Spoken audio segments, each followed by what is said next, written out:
各位弟兄姐妹，大家晚安。非常高兴让我们再一次聚集在今天的晚上，一起来聆听神的话语。邀请各位将你的手机或者是会影响你在今天晚上不管在读经的过程里面有其他的声音或者是电视节目，或者是将你的广播都能够将它暂时的关闭，让我们一起在安静的里面来一起聆听神的话语。相信在今天晚上，神要将真正的平安赏赐在我们生命当中，也赐给我们智慧的心。我们一起来敬拜。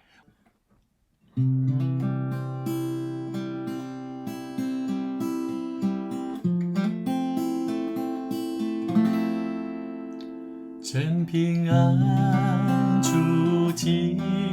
赐给我，真平安是世界不能给，真平安是世界不能真明白，真平安在我心，真平安主基赐给我，真平安主基赐给我，真平安是世界不能给，真平安是世界不能真明白，真平安在我心，真平安主基赐给我。我们再一次来唱真平安，愿主赐给大家一个平安的夜晚。真平安主基赐给我，真平安是世界不能给，真平安是世界不能真平安，真平安在我心，真平安主基赐给我，世界不能真正的明白，真平安是世界不能真明白，真平安在我心，真平安主基赐给我，真平安，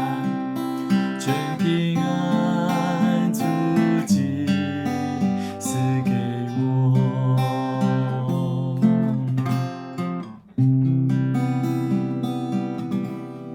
我们一起来祷告，感谢我们的上帝，感谢我们的天父，愿主你将那真正的平安赐给我们，好叫我们的生命能够不断的经历到神你的同在跟恩典。主啊，我们相信在这世上有许多让我们挂念，甚至让我们期待拥有得着的事，但我们相信这一切的事物都无法满足在我们内心当中所需要的平安。愿主你赐给我们，在今天晚上透过你的话语，能够再次激励我们每一个人的心，向主你献上感恩，祈求祷告，奉主耶稣基督圣名来求，阿们。各位弟兄姐妹，今天晚上我们要透过一段圣经的话语，我们要一起来观看在马太福音第22章34节到40节。在今天的圣经的话语里面，我们要更多的来领受神生命的教导，也让我们能够一起在主的恩典当中，能够明白上帝所要给我们生命启示的话。在马太福音第22章34节到第40节，圣经的话这样说：法利赛人听见耶稣堵住了撒都该人的口，他们就聚集，内中有一个人是律法师，要试探耶稣，就问他说：夫子，律法上的诫命哪一条是最大的呢？耶稣对他说：你要尽心、尽性、尽意爱主你的上帝，这是诫命中的第一，而且是最大的。其次也相仿，就是要爱人如己。这2条诫命是律法和先知一切的道理的总纲。各位弟兄姐妹，这段圣经节其实非常的容易，也非常的简单，但我们要事先来了解这个背景。在我们所看的这段圣经节之前，我们有好几个礼拜在谈到，当耶稣即将要面对他所要被钉十字架的这条道路当中的最后，有许多跟随他的，不管是法利赛人、撒都该人、乡间的这些长老们，他们一再的依然希望挑战耶稣，到底挑战耶稣到底是不是真的有那个权柄，有那个能力。但我们从今天的圣经的话语，我们又再次看到法利赛人当中的一群，特别是律法师他们特别来到耶稣面前来试探耶稣我们知道律法师在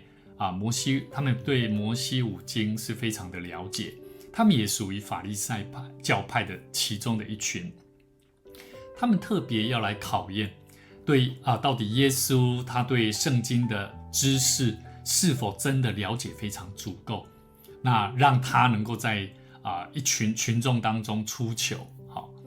那我们可以看到耶稣给他们的回答就只有2句话，也是对我们基督徒基督教来说是一个非常重要的2句话，也是我们的生命的真理。他说：你要尽心、尽性、尽意爱主你的上帝，这是诫命当中第一个，而且是最大的。其次也相仿，就是爱人如己。那首先我们要先来了解律法师他为什么要问耶稣当中说律法当中哪一条是最大的。其实在犹太人的法律他们的律法里面其实有613条并不是单纯我们所看的只有10条。那在旧约里面，其实他们有公认的613条的律法。那这些律法当中，他们希望透过耶稣来评断一下这些律法当中要怎么去判断这个诫命的大小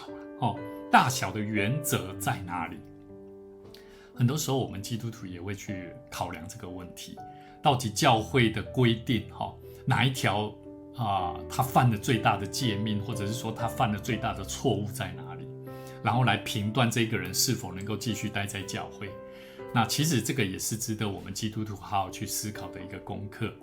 那耶稣他特别讲到一个重要的对神方面的一个诫命，叫做你要尽心、尽性、尽意爱主你的上帝我们看这段话非常简单，非常容易，我相信你我都一样同样的感受。但是真的有那么容易吗？其实不简单。我牧师也期待你透过今天这一段耶稣所说的话，你要尽心、尽性、尽意爱主你的上帝。尽心、尽性、尽意什么意思？什么叫做尽心、尽性、尽意？其实尽心、尽性、尽意，我们可以换一句原文所翻译出来的话，叫做全部的心、全部的魂全部的心思意念爱你的上帝。哇，就不一样了全部意思就是说，你的心里面，不管当你一天有很多事情想要去做以前，你要先想到我有没有先进到我的心意，进到我的内心，我的整个的魂体包含我的心思，我做这件事情是不是也能够符合爱主的心意。不是单纯说我不用去想，我不用去做我的事情，不用去想，不是，而是说我们怎么在做事情以前，我们先想到上帝在哪里。我觉得这个是一个非常重要的事情最近牧师也是观察到有些信徒也在问牧师说，牧师，那有一个牧者他在分享一段话，认为说基督徒到底要不要有教会的生活，也就是说守主日。那如果他不守主日，他每天他在家庭的生活基督徒的生活里面，周间礼拜一到礼拜六，他怎么在进这个基督徒的生活，跟去上教会的人来做个比较？各位弟兄姐妹，你觉得去教会重要，跟基督徒生活当中的生命哪一个比较重要？我觉得这两个问题不能相提并论。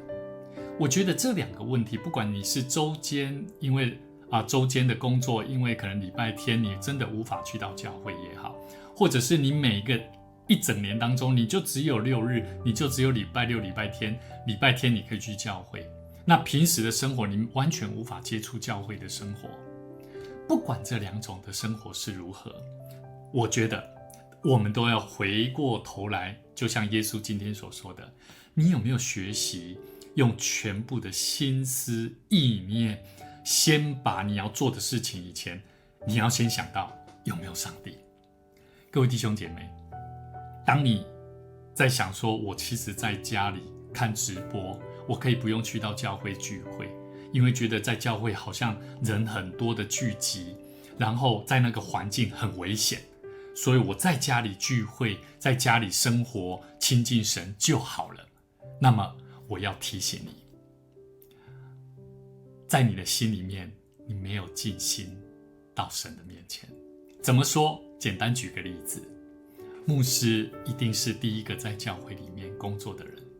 牧师在教会里面，我何尝不能够用你所想的那个方式，在家里单纯聚会呢？但是牧师不行，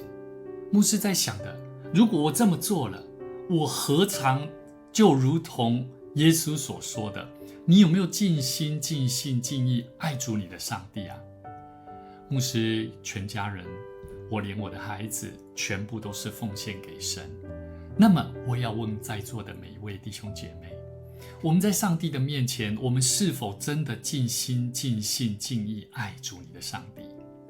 所以各位弟兄姐妹，今天的圣经节，为什么我们必须要爱神，甚至还要爱人如己？其实这段话里面，我们可以从约翰一书的第4章第19节里面有一句话，我们非常熟，我们爱，因为神先爱我们。我们为什么需要爱？为什么需要爱上帝？为什么需要先爱人？其实上帝先爱我们，不是我们一定要这么做，不是信耶稣好危险好难好辛苦啊，不是的。信耶稣的人非常有福气，信耶稣的人非常有人生重要的目标，信耶稣的人生命是蒙福的，信耶稣的人他的一生有主的恩典跟平安在他生命当中。圣经里面告诉我们，我们爱，因为神先爱我们。为什么神先爱我们？为什么神先爱我们？我们要了解，因为上帝将他的宝贵独生子耶稣基督先为我们死在十字架上。所以我们要知道，若我们不爱主，为什么保罗在哥林多前书第16章22节说，若有人不爱主，这个人是可以咒诅的。因为一个人他不爱主，他只爱他自己，他只爱他自己的需要，他只爱他自己的可怜，他只爱他自己比别人更惨，所以希望大家同情他。我告诉你，那你是非常辛苦的。各位弟兄姐妹，我们要将我们的生命首先摆在神的面前。上帝用耶稣基督的爱，让我们明白上帝爱我们的心意。所以我们要知道，我们的爱必须要活在耶稣里面的爱去爱人。我们的爱不是凭借着一个感动，我们的爱不是凭借着因为吴牧师讲的那么的积极，那么的我听得进去，所以我们去爱人。不是，我们爱是因为我们有耶稣基督的爱，我们需要用耶稣基督的爱。圣经里面有教导我们，我们为什么需要用耶稣基督的爱去爱人。圣经里面我们可以了解到，在哥林多前书也提到，因为耶稣为我们而死，众人就都死了。所以我们要明白，当我们人在上帝的面前，为什么我们需要去爱人？是因为耶稣先为我们而死，而耶稣为我们而死，而众人也就都死了。这个还蛮吊诡的一个话题哈。如果真正你认真去想说，为什么耶稣他死了？那他就为我们大家都死了，我们就没有死啊？我们明明就没有死啊，没错。但是保罗在讲的问题是，我们为什么需要耶稣为我们而死？因为我们的罪，他为我们担当。这个罪，我们不需要为了这个我们所犯的罪而去怎么样去承担那个苦痛。我们的罪会让我们在上帝的面前，让我们感受到我们自己是有罪的人，上帝会审判我们。但是透过耶稣基督，我们的罪而得以被洗净，所以我们更需要把我们自己摆放在上帝的面前，跟神说：主啊，感谢你救了我，感谢你透过耶稣基督来洗净我们的罪，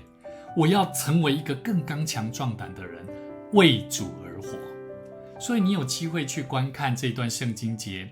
当保罗他提到在我们的生命里面，当耶稣为我们而死之后，你会了解为什么我们的生命需要活在耶稣基督的爱里面。我们需要明白，在我们的生命里面，因为有耶稣基督为我们而死，我们更需要在众人的面前了解到我们的生命要怎么样活出有见证的生命。所以各位弟兄姐妹，在哥林多后书5章14节的第15节里面，就特别提到让人不再为自己而活，而必须要替死而复活的主而活。为什么我们基督徒需要为主而活？就是因为耶稣他已经为我们死在十字架上，担当我们众人的罪，所以我们活着啊。那既然我们活着，我们要为什么而活？我们不再是为自己，而必须要为主而活，因为我们的主已经为我们众人而死，我们不需要经过那个死。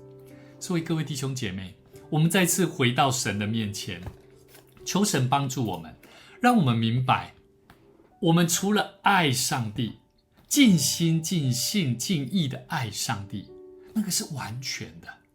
我们需要学习跟操练，不管在周间，不管在生活的基督徒的生活里面，你都必须要扮演好一个做基督徒的本分。礼拜天你也需要扮演一个基督徒应该要有的。最后一天，平时你生活工作，为了家庭，为了事业而忙碌，但是最后一天我们需要给神的，我们就好好的为这件事情来祷告，求主帮助我们，不再为了外在的环境而让我们影响到我们亲近上帝的时间。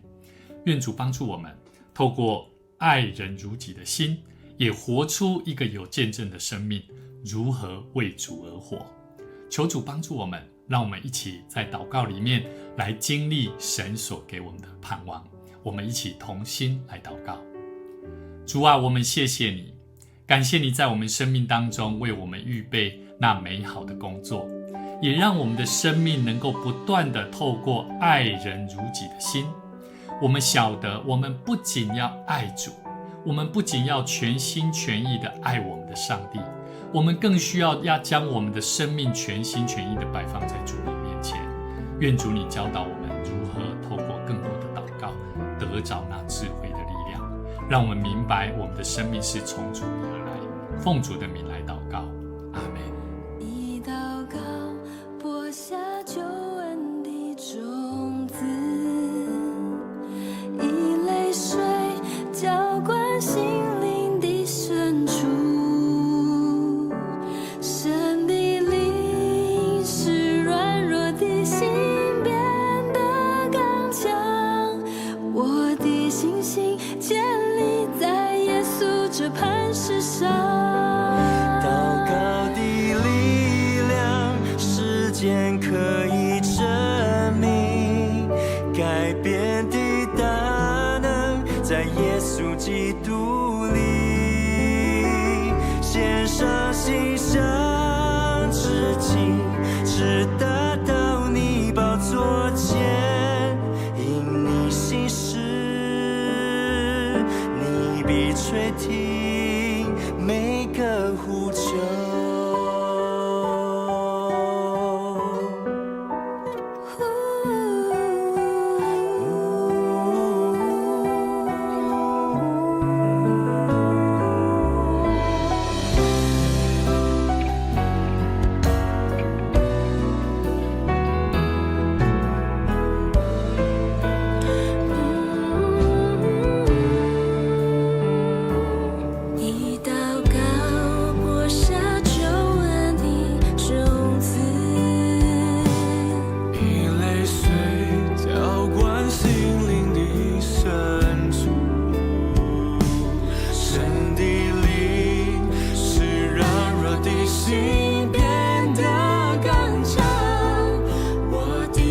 迹建立在耶稣这磐石上。祷告的力量，时间可以证明，改变的大能，在耶稣基督里，献上心上至极，直达到你宝座前。因你心事，因你心事，你必垂听每个呼求。祷告的力量，时间可以证明，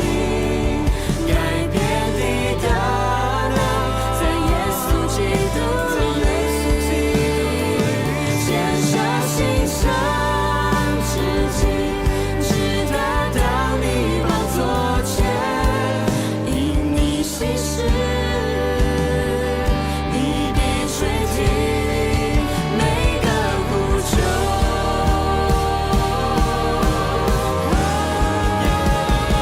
祷告的力量，时间可以证明，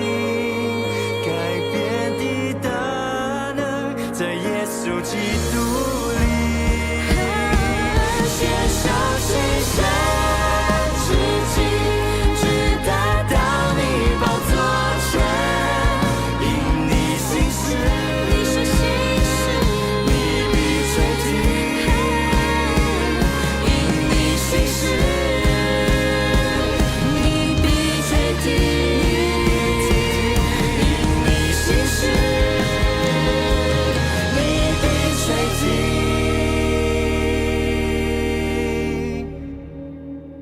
每个呼求。